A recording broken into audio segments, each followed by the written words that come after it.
Okay, in the next few videos, we'll introduce you to some really neat array functions. So again, you've got to select the range where the answer goes, type in the formula or function, and go Control-Shift-Enter. So first, we'll introduce you to the neat transpose function. So the file is transpose temp. So I've got a list of names in a column. You probably do this very often, try and transpose them to a row. So you do Control-C to copy them, go to a blank region, right-click, and this little button here will transpose them.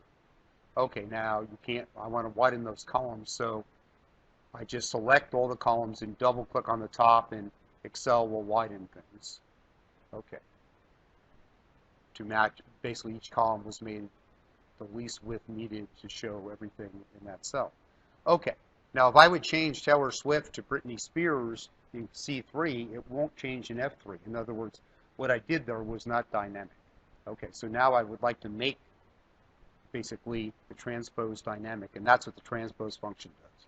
So if I want to transpose this list, I need to select 4 cells in a single row. Why 4?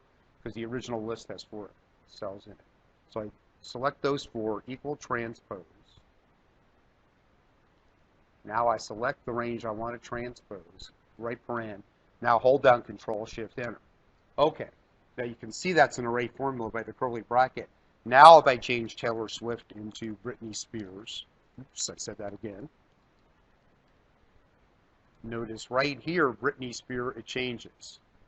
Okay.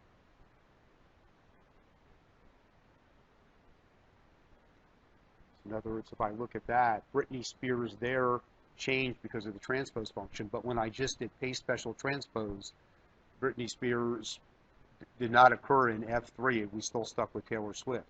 So you want to make this basically dynamic. So if you put Peyton Manning instead of Tom Brady, who's lost some favorability due to Deflategate, okay, you can see Peyton Manning, Tom Brady turned into Peyton Manning there. Really, that's all there is to the transpose function. Next video, we'll introduce you to the frequency function, which can automate a procedure that would basically take a bunch of count ifs. And we'll see that in the next video. Okay, so thanks for watching, and there's a free course, a free 21-day course from Dr. Winston, and all of these videos are coming from one of 3 books. So first, this one, which you can see here at the top of the screen, Microsoft's book, which has 355 reviews, and then it's, let's see, 4.6 stars.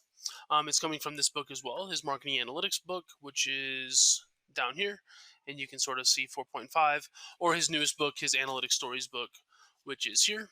And with that one, you can see it's 4 point something, or maybe even 5. I don't think it's 5. Yeah, 4.8. And so, yeah, anyways, in the description, there's a free 21-day course from Dr. Winston, or you can go to excelwithwayne.com/free, and it'll be there. But again, thanks for watching, and if you have any questions, just please let us know. Thanks.